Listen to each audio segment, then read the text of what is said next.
Hi everybody, welcome back on the channel. It's been some time since my last trombone tutorials, but the good news is I have prepared a brand new series of trombone tutorials and I'm really excited to start sharing them with you today. If you're new on this channel, let me ask you this question. Would you like to receive free exercises, free etudes, free solos, and what's new from now on, you will get also some chamber music arrangements that I make especially for the people watching this channel. We have already a few hundred students or a few hundred people that enjoy those videos, that get those newsletters. Every time I make a video, I prepare the exercises. Every time I write a new etude, I send it to this newsletter. It is completely free and you can subscribe to it today so that you get the next batch of exercises that actually will be relevant to today's video by following the link that is in the description for this video right below here. Also, please subscribe to this YouTube channel so that you don't miss a single episode. Put a few thumbs up, it really helps me. And also it gives me a little bit more confidence that people are interested in it. But I do get quite a few messages on my inbox and I'm really happy that you guys like those tutorials. I'm really excited to start with the new one today. We're going to start by talking about articulation. More specifically, we're going to dig in how to play short, but how to play short with resonance. So we're going to do this in 3 stages. The first stage, we are going to go on Photoshop and we are going to create some graphics together so that you really understand the different kind of articulations. And I think it really helps to look at it visually, because you can say sustain your air or don't sustain your air, or put some tongue, put more tongue, put less tongue. And it is not really precise in our heads and a lot of students are really confused. So that's going to be stage 1. We're going to make some graphics, make everything clear and make sure that everything is perfectly understood. If you have any questions, please post the questions in the comments of this video below. Now stage 2 is going to be another kind of visual representation, because I will take my cello out, a string instrument, and I will show you the relationships between plucking a string and the tongue, the relationship, the similarities between the vibration of the string and our air. And I will show you a few pizzicato examples so that you really listen, hear and understand, but also see the process of the string being attacked and then resonating and going to the next note, which is ultimately what we need to translate on our trombones. This is what we need to replicate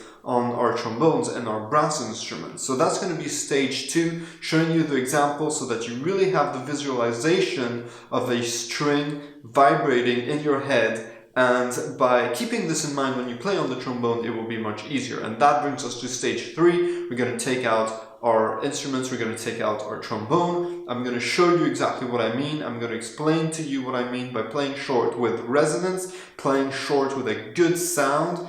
And I will also give you some exercises. Now all those exercises, of course, I'm going to write them down and send them in the next batch of the newsletter so that you can practice them. You can start practicing them today.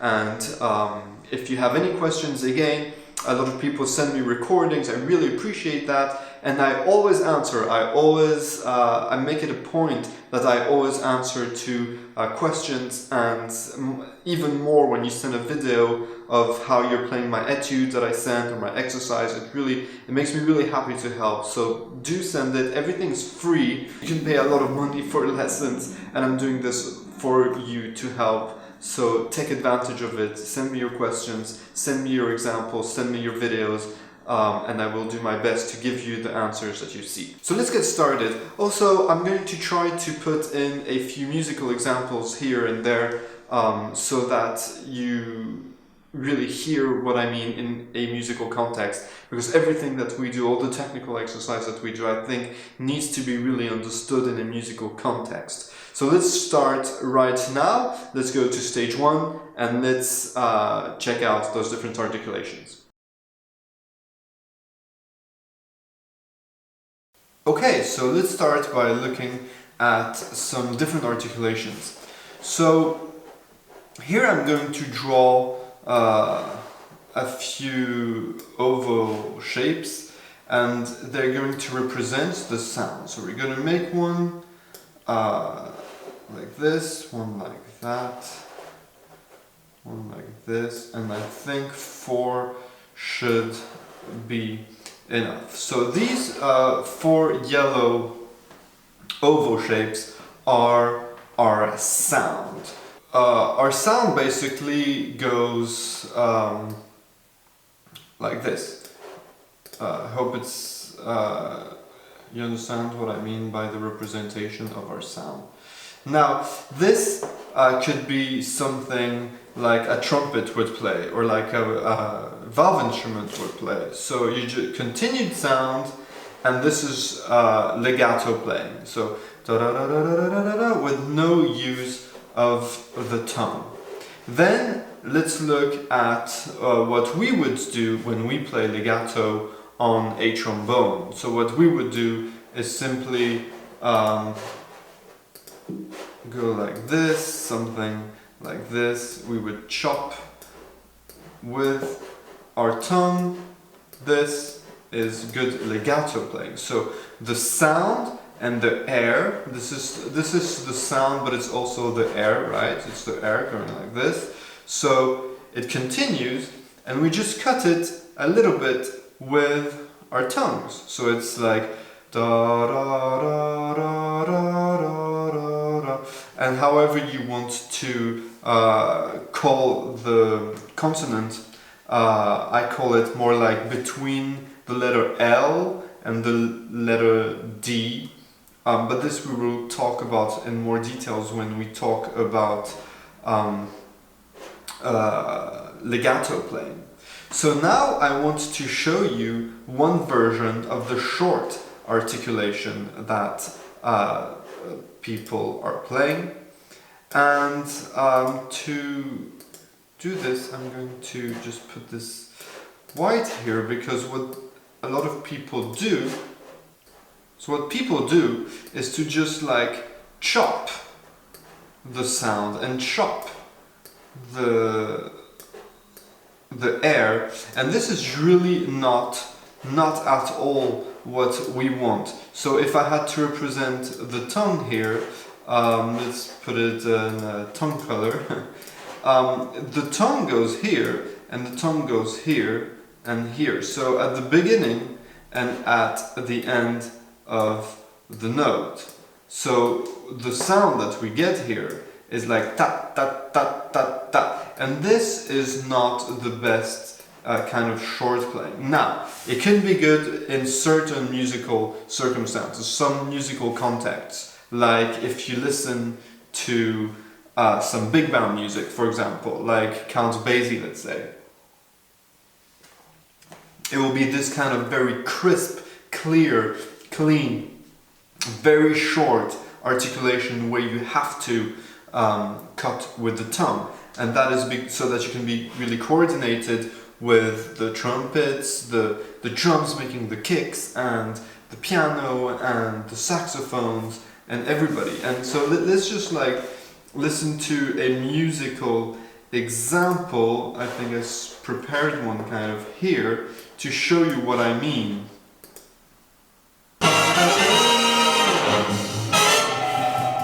So you got the idea. I could listen to this all day, but so in some contexts you can't actually play very short like this by cutting, because it is required by the music. Now in more classical music, this is not the kind of articulation that you would do at all.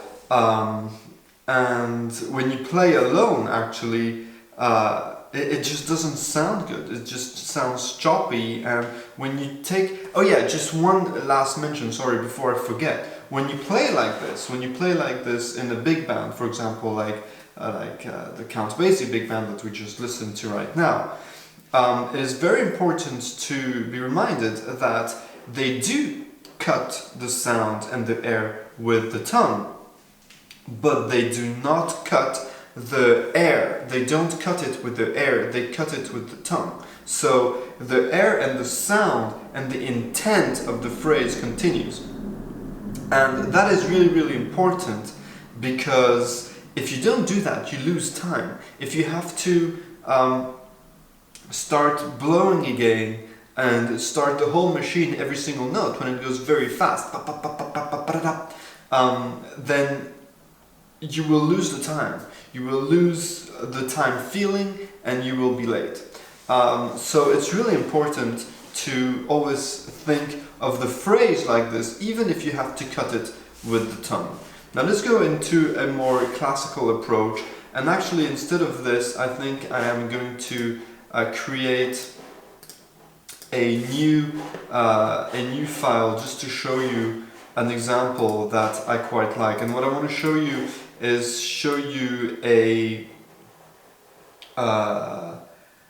a sound wave like you would when you're recording. So to just show back this choppy kind of playing, it's really hard to draw on Photoshop with a mouse. It kind of looks like this, right? So you have one note, another note, and another note, and 3 is enough.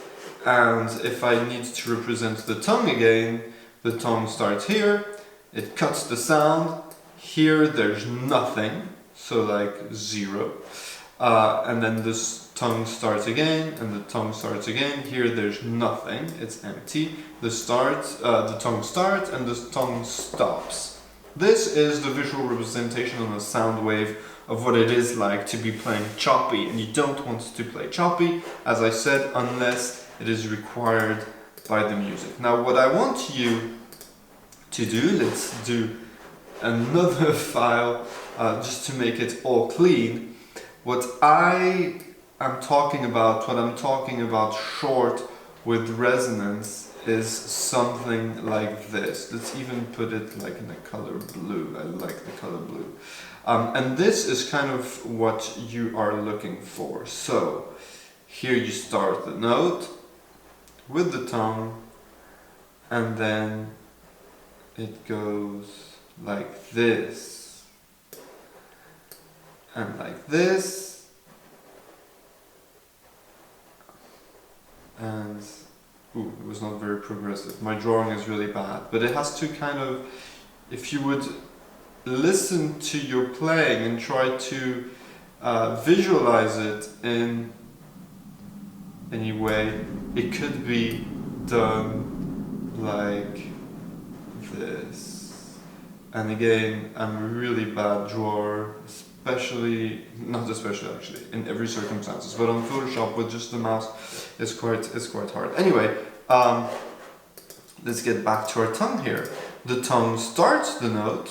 It starts the note here, it starts the note here, it starts the note there, it starts the note here, and that's it. And what is this? Well, this is, what color can I put it? Let's put it like a nice green. This is the resonance. This is the resonance. This is the resonance. And the resonance is really important, and you know, if you understand this concept of playing short but with resonance, it is going to change your level of playing dramatically. You will really sound so much better, because there's nothing worse than hearing somebody that's just playing like ba ba ba ba ba ba ba ba. It's very choppy, it's ugly. And you know what? When you learn how to play with resonance, you also learn to eliminate a certain amount of tension that will make your resonance even more vibrant and will change the quality of your sound. So this is really, really important. This is the resonance, and you want to always play with this resonance. I hope that those little drawings helped, and let's go on stage 2, which is really showing you what I mean on a stringed instrument.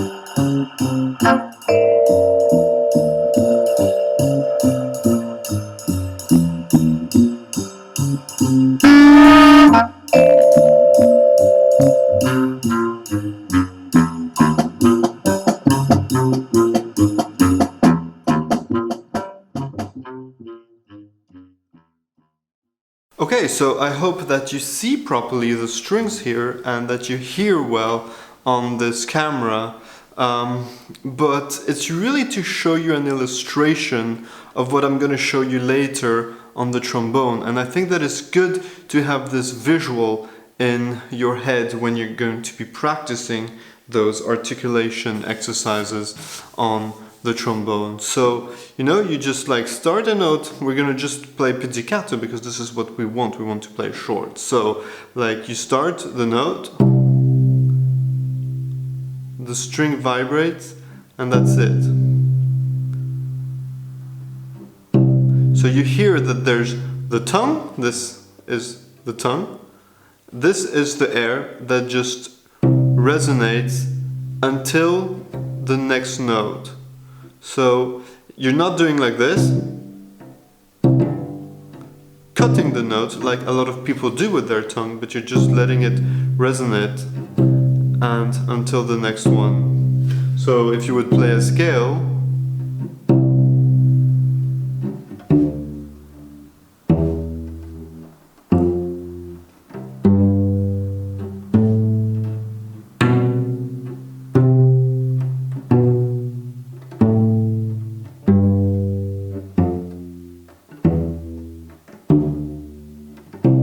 and even if you play a little bit faster, sorry, my cello skills are not at their best, but even if you play fast, you will hear the resonance between the notes, and this is what we want on our brass instruments also.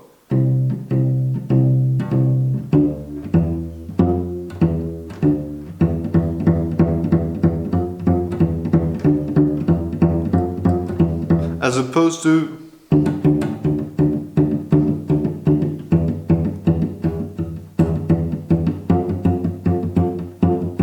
you understand what I mean. I know my rhythm is not amazing and intonation and stuff like this, but I hope that it does give you a good visual of our instrument, because this is the air. This is essentially the air. This is the air, and this is the tongue. And of course, to play legato on a cello, you would use the bow, but I wanted to show you the example of playing short right now. So it's really, and the sound is not sustained, like, because it's not an electric instrument, of course. And we play, a lot of trombone players play like we were playing electric instruments. So like you just start the note and it just continues, you know, like, but that's not how it happens on a string instrument, for example. And I think that for musical purposes, it is very important for us to understand that and to replicate it to a certain extent. Of course, we're not playing the cello, we're playing the trombone, but to a certain extent it's important to replicate. So I hope that this helped. Now let's go to stage 3 and get the trombone out. Okay everybody, so now let's try to replicate what we heard and what we did on the strings on the cello to the trombone. So first, let's make a few notes where we attack, just like we attacked, with like we plucked the string, and just letting it resonate and die out.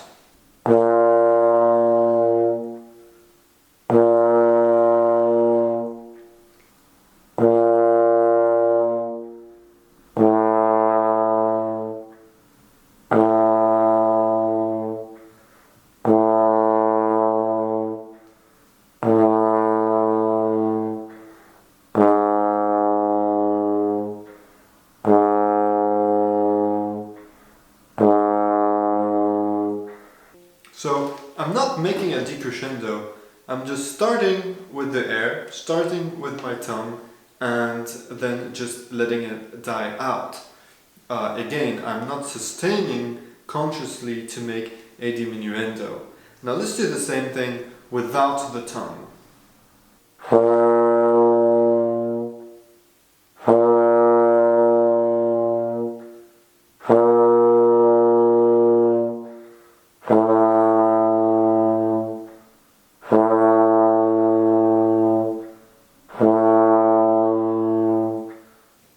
So the first exercise, we're going to play without the tongue. Playing without the tongue really allows us to consciously attack the notes without the tongue getting in the way, and most importantly, without it getting in the way before we attack the next note. So this is the exercise.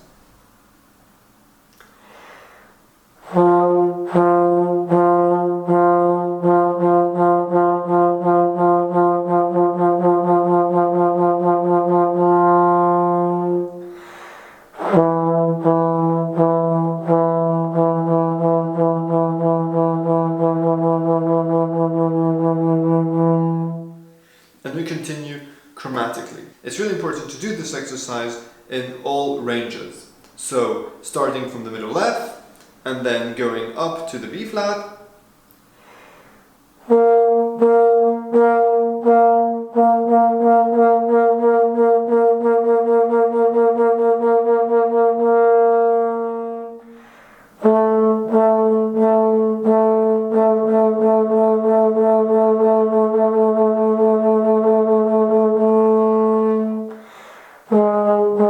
And so on. And going down the B flat an octave lower.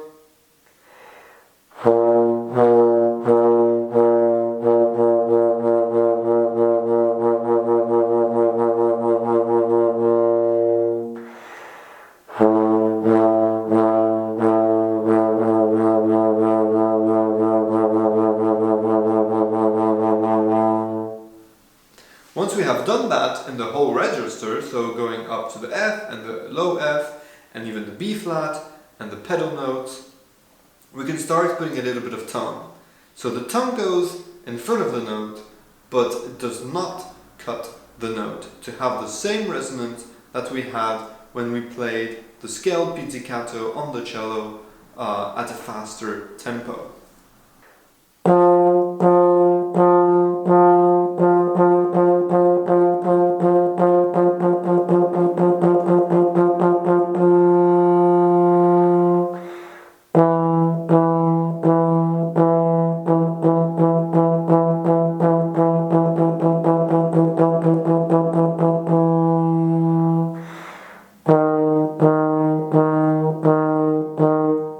Etc.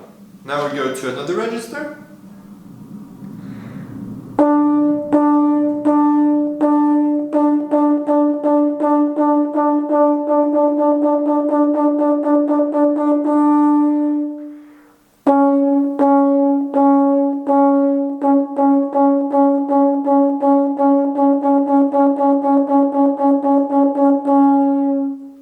Etc. Now the next exercise will be to do practically the same thing, but this time moving the slide. And what we're going to want to do is to move the slide precisely at the moment where the note would have died out. So you play your note, and when it starts dying out, you change position. Let's do this first without the tongue.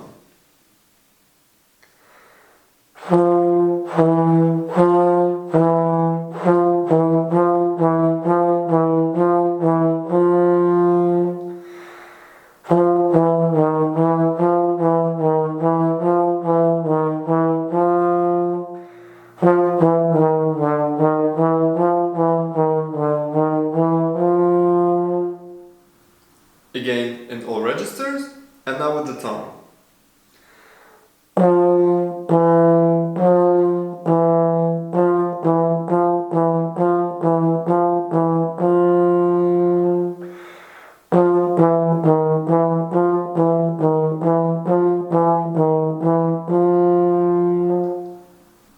Okay, so for the last exercise we're just going to play a very simple B flat major scale up and down, then in thirds, and to finish with a little arpeggio.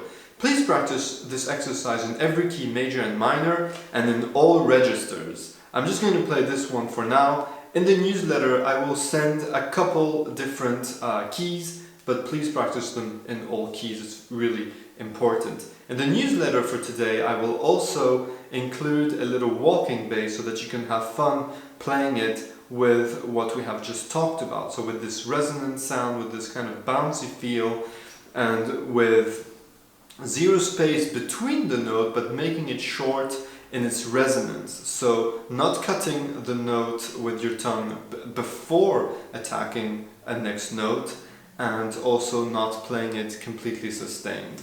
So here's the scale.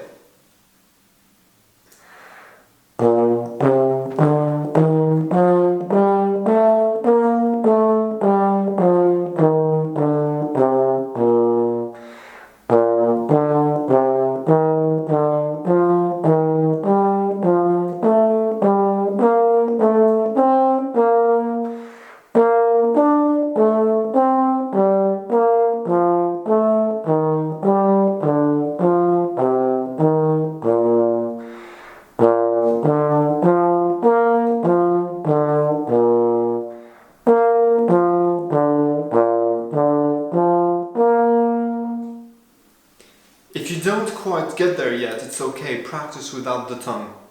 That's it for today. I hope you've enjoyed this video. I hope that it was helpful. I hope that you learned something, and I hope that you will practice these exercises.